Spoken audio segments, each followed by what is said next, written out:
నేడు Kukatpally housing board స్థలాల వేలంపాటలో భాగంగా వేలంపాటను అడ్డుకుంటాం అన్న మాధవరం కృష్ణారావును హౌస్ అరెస్ట్ చేసిన కూకట్పల్లి పోలీసులు. హౌసింగ్ బోర్డు స్థలాలు ఇప్పటికే 24 ఫ్లాట్లను వేలం వేస్తున్నట్లుగా ప్రకటించారు. అందులో 2 ఫ్లాట్లు 2008 సంవత్సరంలో హెచ్ఎండిఏ 200 ఫీట్ల రోడ్డుగా నిర్ధారించింది.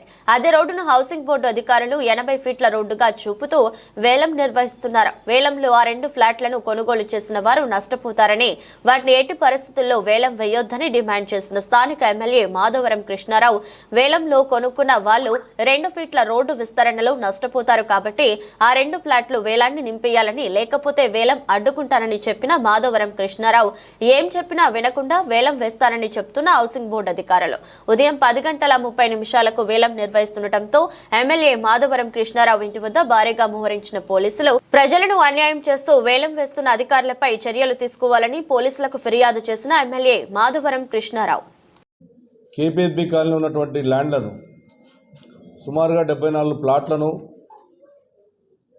10 గజాలు, 20 గజాలు, 30 గజాలు, 50 గజాలు, 90 గజాలు, 99 గజాలు, ఈ రకంగా చిన్న చిన్న ప్లాట్లు ఎక్కడైతే కేపీహెచ్బీ కాలనీలో గతంలో ప్రజలకు చెందవలసినటువంటి ల్యాండ్లన్నీ కూడా ఈ కాంగ్రెస్ ప్రభుత్వం వచ్చిన తర్వాత పెద్ద ఎత్తుగా ఇలా ప్రజలను మోసం చేసే ప్రయత్నం చేస్తూ ఉన్నారు. గతంలో 10 సంవత్సరాలు మేము పరిపాలించిన టీఆర్ఎస్ పార్టీ పరిపాలించిన ఒక గజం జాగా కూడా మేము ఎన్నడూ కూడా ప్రజల సొత్తును ఎక్కడ కాపాడమే తప్ప అమ్మే ప్రయత్నం చేయలేదు. ప్రజలకు అంకితం చేసే ప్రయత్నం చేశాం. అయినప్పటికీ దుర్మార్గంగా ఏదైతే పొగిరెడ్డి శ్రీనివాస్ రెడ్డి హౌసింగ్ బోర్డు మంత్రిగా పనిచేస్తున్నాడో ఆయన మొత్తానికి హైదరాబాద్ నగరం మీద, ప్రజల మీద ఎక్కడైతే ల్యాండ్స్ ఉన్నాయో అమ్మి ప్రజలను మోసం చేసే ప్రయత్నం చేస్తూ ఉండడం మంత్రి అని చెప్పి నేను తెలియజేస్తూ ఉన్నాను. అయితే గతంలో కూడా ఎప్పుడు కూడా అమ్మే ప్రయత్నం చేయలేదు తప్ప కాపాడుకునే ప్రయత్నం చేశాం. ఏదైతే జీవో ప్రకారం 6 ప్రకారం ఏదైతే గవర్నమెంట్ జీవో ఇచ్చిందో 06 ప్రకారం పక్కకున్నటువంటి ప్లాట్కే వాళ్ళకే అమ్మాలి, అది కూడా మార్కెట్ వాల్యూకి అమ్మాలన్నటువంటి ఆలోచన జీవో ఉంది. ఆ జీవోను పక్కబెట్టి 1,25,000 నుంచి 1,50,000 అమ్మే ప్రయత్నం చేస్తూ ఉన్నారు. ఇది అన్యాయం అని చెప్పినందుకు ఈరోజు పోలీసులు 4 గంటల రాత్రి మా ఇంటికి వచ్చి 100-150 మంది పోలీసులు వచ్చి ఇలా ఇంటి చుట్టుముట్టు గేరేసి మా కార్పొరేటర్లు మా కార్యకర్తలను ఎక్కడిదక్కడ నిర్బంధించుతూ ఉన్నారు. ఇది ఎంతవరకు కరెక్టో ఒకసారి గవర్నమెంట్ ఆలోచన చేసుకోవాలి.